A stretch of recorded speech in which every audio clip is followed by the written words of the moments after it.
창세기 47장 1절부터 우리 4절까지 우리 합독으로 보겠습니다. 시작.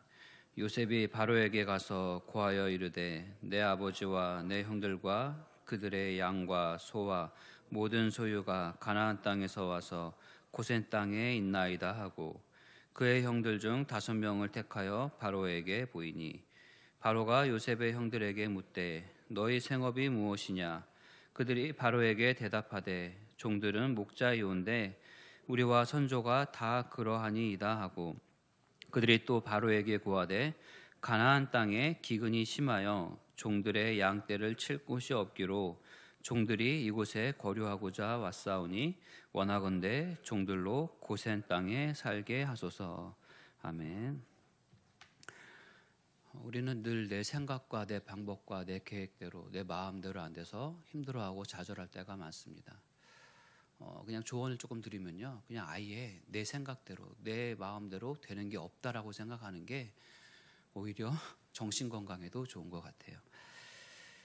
여러분 어떻게 유럽이 근대서부터 중세서부터 지금까지 세계를 제패하고 있습니까? 그 조그맸던 유럽이 아메리카 대륙을 제패하고 그 아메리카를 제패한 그 사람들이 지금 이제 미국 사람들이 되어서 세계를 다 제패하고 있잖아요. 어떻게 이런 일이 벌어졌습니까? 그 이유가 자기 생각대로 다 안 됐기 때문입니다. 유럽은 옛날에는 바다보다는 땅을 귀하게 여겼잖아요. 바다는 신경도 쓰지 않았습니다. 그래서 땅이 넓은 이 동쪽, 아시아 쪽, 몽골, 인도, 중국 쪽으로 늘 진출하려고 했었어요. 바다는 쳐다도 보지 않고 이 동쪽으로 진출하려고 했는데 문제는 그 중간에 땅 있는 지금의 터키 땅 있는 오스만 투르크라고 들어보셨죠? 그 사람들이 전쟁을 하는데 늘 오스만 투르크하고 전쟁을 하면 판판이 깨지는 겁니다. 십자군 전쟁을 하는데도 지는 거예요. 이 사람들은 이해가 안 되는 거죠. 우리가 십자가 들고 나와서 전쟁하는데 우리가 왜 지나? 근데 계속 지고 판판이 지니까 동쪽으로 나아갈 수가 없는 겁니다. 그래서 반대쪽 아무것도 없던 그 시퍼런 바다, 이 바다 쪽으로 나가게 되니까 결국 바다를 제패하게 되고 스페인의 부족 함대가 되고 세계를 제패하게 되고 그 아무것도 없는 바다 쪽으로 쭉 서쪽으로 가보니까 뭐가 있었어요? 아메리카 땅을 발견하게 돼서 그 땅에 정착하게 되고. 여러분 그래서 우리는 내 생각과 내 방법과 길이 막혔을 때 하나님의 또 다른 생각, 또 다른 방법, 또 다른 길이 있구나. 이것을 반드시 신뢰해야 합니다. 오늘 내용도 전체적으로 보면 마찬가지입니다. 우리 지난 시간에 22년 만에 이 야곱과 요셉의 부자 상봉 이야기를 들었죠. 이 사랑하는 요셉이 죽은 줄만 알고 살았던 22년은 야곱에게는 너무나 큰 상처였을 것입니다. 근데 엎친 데 덮친 격으로 전 세계에 대흉년이 와서 먹을 게 없어졌어요. 길이 다 막힌 겁니다. 오죽하면 자기 아들들을 애굽으로 보내서 먹을 것을 구해오라고, 식량을 구해오라고 하겠어요. 근데 오히려 흉년이 와서 먹을 것이 없었던 것이 어떤 일이 벌어졌어요? 나중에 오히려 아들들을 애굽으로 보내서 그 아들들이 요셉을 만나게 되었잖아요. 그래서 오늘 바로 이 순간 그 일 때문에 내가 22년간 못 봤던, 죽은 줄만 알았던 아들과 상봉하게 되고, 그뿐만이겠습니까? 먹고 사는 문제 이제 앞으로 계속해서 해결됐고, 또 우리가 계속 말씀 나눴던 것처럼 먹고 사는 문제를 뛰어넘어 우리 가문을 통해서 하나님께서 큰 민족을 이루게 하시리라, 그런 큰 비전도 받게 되고. 그러니까 세상 말로 하면 이런 횡재가 어디 있습니까? 이런 횡재가 흉년 때문에 다 굶어 죽어서 안 된다고 생각했는데 오히려 이런 좋은 일들이 벌어지기 시작했다라는 겁니다. 그러니까 우리 눈에 보기에는 엄청난 고난이 몰려와서 내 앞길이 막혔다, 이제 안 된다, 힘들다, 그렇게 생각할 수 있지만요, 그 고난이 오히려 나에게 축복의 길로 가는 디딤돌이 될 수 있다라는 겁니다. 지금 다시 코로나 때문에 우리나라 온 나라가 비상입니다. 수도권 지역은 아예 예배가 전면 금지되었고 또 많은 상점들도 영업이 중지되었습니다. 참 어려운 시기가 다시 다가왔습니다.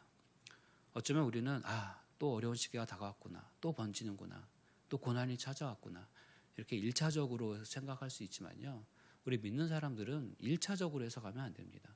그 고난 너머에 있는 하나님의 뜻이 무엇일까? 그렇죠? 우리는 하나님의 자녀들이잖아요.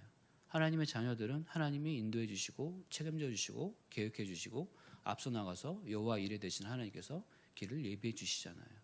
그러면 우리가 그걸 보고 따라갈 수 있어야 된다라는 거예요. 하나님께서 아브라함 때부터 이삭, 야곱, 요셉에 이르기까지 수많은 고난과 역경 속에서 그들을 인내케 하시고 훈련케 하시고 성숙케 하셔서 결국엔 모두 전군과 같이 쓰임 받았듯이 우리도 이 고난과 역경의 시기 가운데 내가 깨어 있어서 미래를 잘 준비하고, 그렇죠? 하루하루를 주어진 삶에서 최선을 다해서 살아간다면 하나님의 이런 놀라운 인도하심을 우리도 받을 수 있다라는 겁니다. 이 어려움을 어려움이라고 생각하지 마시고 여러분 하나님의 시험이라고 생각해 보세요. 아, 내가 시험을 통과해야 되겠구나. 이것을 이겨내야겠구나. 고난 가운데 원망하지 말고 이 시험을 내가 믿음으로 오늘도 버텨내고 살아내고 이겨낸다고 생각하면 마침내 하나님의 때에 하나님께서 보셨을 때 그 내 믿음이 통과되었다고 생각했을 때에 더 좋은 모습으로 하나님께서 하나님의 뜻을 이루어 가신다라는 겁니다. 제 얘기가 아니라 지금까지 창세기만 쭉 봐도 이런 일들이 이런 거 설교만 해도 벌써 몇 수십 편이 나올 수가 있어요. 아브라함 어땠습니까? 흉년의 시험이 있었잖아요. 근데 그때는 실패했죠. 사실은 자기 마음대로 가가지고 마지막 승리했잖아요. 아브라함 그 아들을 바치라는 믿음의 시험이 있었죠. 이삭 우물을 팔 때마다 이것이 나의 욕심이냐 아니면 양보냐 하나님의 뜻을 찾고 내가 양보하고 이해하고 넘어가느냐 그런 시험 다 통과했잖아요. 야곱은 뭐 말할 것도 없죠. 인생이 얼마나 참 고단하고 힘들었습니까? 얼마나 시험들이 많았어요. 요셉 노예의 시험. 근데 거기서 잘했는데 더 떨어지는 감옥의 시험. 다 이겨내고 살아내고 그렇죠? 했잖아요. 그러다 보니까 하나님의 때가 돼서 결국 이들은 믿음의 조상의 반열에 올라가게 되고 자사소손 대대로 예수 그리스도가 나기 시작하면서 더 영광스럽게 쓰임받게 됩니다. 그러니까 혹시라도 오늘 여러분들 인생 가운데 연단의 길, 고난의 길 걸어가시는 분이 계시다면 하나님의 더 큰 섭리와 계획이 있음을 오늘도 다시 한번 믿으시고 오늘 하루가 힘들더라도 그 힘듦을 시험이라 생각하시고 이겨내십시오. 살아내십시오. 믿음으로 버텨내십시오. 그리고 하나님 원망하지 마시고 더 큰 축복을 바라보시면서 승리하여서 이 야곱의 과정처럼 좋은 일 많이 겪게 되는 우리 성도님들 되시길 예수님의 이름으로 축복드립니다. 오늘 본문 내용을 간단하게만 살피면 이 상황 설명이 조금 필요한데 이 이스라엘 민족은 대대로 자자손손 대대로 목축업하는 그런 민족이었습니다. 그도 그럴 것이 왜냐하면 이스라엘 땅은 가나안 땅은 이 산지가 많았고요.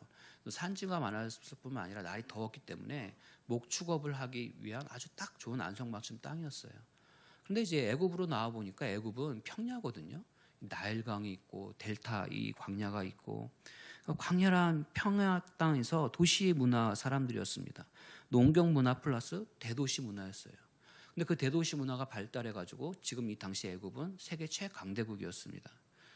그러니까 이 변방의 시골 사람들, 이 유목민만 하던 목축업을 하던 이 사람들이 이 애굽 땅에 왔을 때는 아마 좀 냄새도 좀 났을 것이고 시골 촌농같이 보였을 것이고 그랬을 것입니다.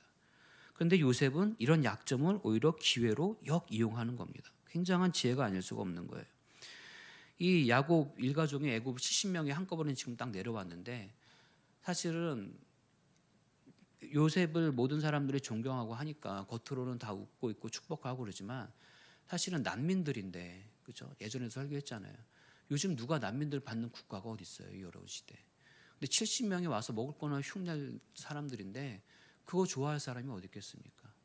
그냥 요셉 하나 보고 그냥 이렇게 축복해주고 하는 거겠죠. 근데 만약에 요셉이 먼 미래를 바라보는 거예요. 지금은 내가 살아있기 때문에 뭐 별말 못하지만 내가 만약에 죽고 없어지면 이 남은 이 자손들 누가 지켜줄 수 있을까?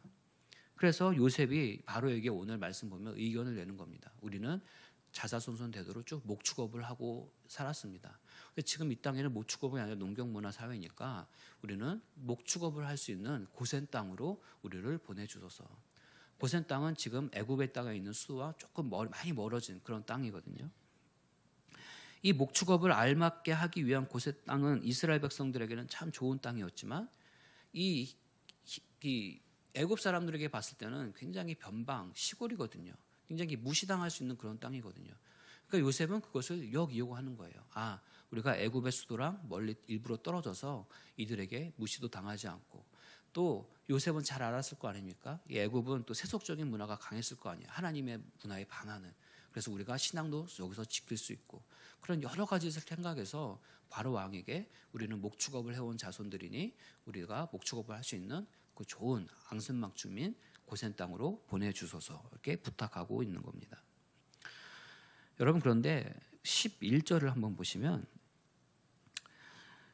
47장 11절 한번 보세요. 요셉이 바로의 명령대로 그의 아버지와 그의 형들에게 거주할 곳을 주되 애굽의 좋은 땅, 여기서는 이제 좋은 땅이라 그래요. 라암셋을 그들에게 주고 소유로 삼게 하고. 라암셋이 나옵니다. 라암셋. 아니 고센 땅으로 보내달라고 하는데 라암셋으로 보냈어요. 그럼 고센 땅은 뭐고 라암셋은 무엇인가? 결론만 말씀드리면 라암셋과 고센 땅은 같은 땅입니다. 같은 이름이에요. 지금 이 창세기는 누가 쓰고 있습니까? 모세가 400년 후에 쓰고 있거든요. 그러니까 400년 전에 요셉 시대에는 고센 땅이라고 부르던 지역이 400년이 지나서는 이름이 바뀌어서 라암셋이라고 부르는 거예요. 근데 이 장소가 굉장히 영적으로 의미가 있는 게 나중에 출애굽기에 보면 이스라엘 백성들이 그 고된 노동에서 출발할 때 드디어 가나안 땅으로 출발할 때 어디서부터 시작합니까? 바로 이 라암셋 땅에서부터 이스라엘 백성들이 출애굽하기 시작하더라는 겁니다. 여러분 그러니까요. 하나님은 벌써 이 앞으로 수백 년 일을 미리 내다보시고 이스라엘 백성들을 이곳 가운데 정착하게 하신 거예요. 왜 이곳 가운데 정착하게 하셨습니까? 단순히 너희들이 목축업 했으니까 목축업 다 좋은 땅으로 가라 이런 의미도 있지만 애굽의 수도랑 멀리 떨어져서 너희들만큼 너희들이 더 편하게 강성하게 더 자라날 수 있도록 하나님의 배려인 것입니다. 그러니까 여러분 서두에서 말씀드렸다시피 우리 인생도 잘 보면요. 하나님은 내 뜻과는 전혀 무관하게 인도해 주신다라니까요. 다 하나님의 계획과 인도하심이 있는 겁니다. 나는 이곳이 평생 직장이라고 생각했는데 왜 갑자기 6개월 만에 어떻게 옮길 수 있는 그런 일이 벌어지기도 하고 나는 여기 한 6개월, 한 1년 있으려고 생각했는데 오히려 반평생 있게 되기도 하고 내 계획과 내 생각대로 되지 않는다니까요. 저도 참 인생을 여러분 설교하면서 많이 말씀드렸지만 제가 한국에서 호주로 가게 됐잖아요. 지금 생각하면 참 웃겨요. 내가 왜 호주로 가게 되었을까? 저는 사실 원래 미국에 관심이 있어가지고 미국에 가려고 했는데 호주를 거쳐서 미국 가야겠다 이렇게 생각하고 미국은 워낙 비쌌으니까 호주가 조금 싸니까 영어권이니까 선진국이니까 그래서 호주로 가자. 또 학교랑 연결된 그런 것도 있고 근데 거기서 어떻게 또 다시 은혜를 받아 소명을 받아서 그때 다니던 교회가 저희 아버님 교회는 감리교인데 침례교회 어떻게 다니게 돼가지고 또 침례교회 오게 되고 또 어떻게 서울에서 사역하고 하다가 어지간해서는 서울을 안 벗어나려고 했는데 어떻게 또 대전에 청지기에 오게 돼가지고 근데 왔을 때 제가 여기 7년 동안 있을 걸 상상이나 했겠습니까? 한 3년 뭐 아주 길어야 한 5년 있겠다 뭐 아주 길어야 그렇게 생각하고 왔는데 지금 벌써 7년 있는 거잖아요. 또 앞으로 모르겠어요. 또 얼마나 더 있게 될지. 그러니까 내 인생대로 인생은 되는 게 아니라는 겁니다. 우리의 의지가 아닌 하나님의 섭리를대로 살아가는 것이고요. 하나님의 계획이 있으면 여러분 믿으시고 아무리 고난과 역경과 또 여러분들 뜻대로 다 인생이 안 된다 할지라도 우리가 붙잡을 것은 오직 하나님의 섭리와 하나님의 계획과 하나님의 신실하심을 붙잡을 수밖에 없는 겁니다. 그래서 오늘 그 새벽에 그것 때문에 여러분들이 하나님을 예배하는 것이고 그것 때문에 오늘 하나님 앞에 기도하는 것 아니겠습니까? 여러분들의 인생을 오늘 기도하면서 다시 한번 하나님 앞에 맡겨드리고 하나님의 인도하심을 받는 그리고 오늘 하루가 그 하나님의 먼 축복 속에 계획 속에 있는 그 하루가 그렇죠? 오늘 하루하루들이 모여서 정말 축복된 길을 걸어갈 수 있는 우리 모든 성도님들 다 되시길 예수님의 이름으로 축복드립니다. 기도하겠습니다. 이 시간 기도하실 때 하나님은 야곱의 온 가정을 전 세계 대흉년이라는 고난을 통해서 오히려 축복으로 가는 길목으로 사용해 주셨습니다. 마찬가지로 여러분들도 삶의 역경과 고난이 왔을 때 더 큰 계획과 하나님의 인도하심을 여러분 믿으시고요. 하나님 오늘도 내가 흔들리지 않고 정말 주님께서 허락하신 고난과 그 역경들을 내가 믿음으로 이겨나가게 하여 주시옵소서. 시험이 닥친다고 한다면 그 시험을 이겨내게 하여 주시고 오늘 하루에 그 승리가 모이고 또 모이고 또 모여서 정말 먼 미래에 하나님의 때에 하나님의 방법으로 더 큰 축복과 은혜를 받을 수 있는 그런 믿음의 가정들 될 수 있도록 해달라고 우리 하나님 앞에 기도하도록 하겠습니다.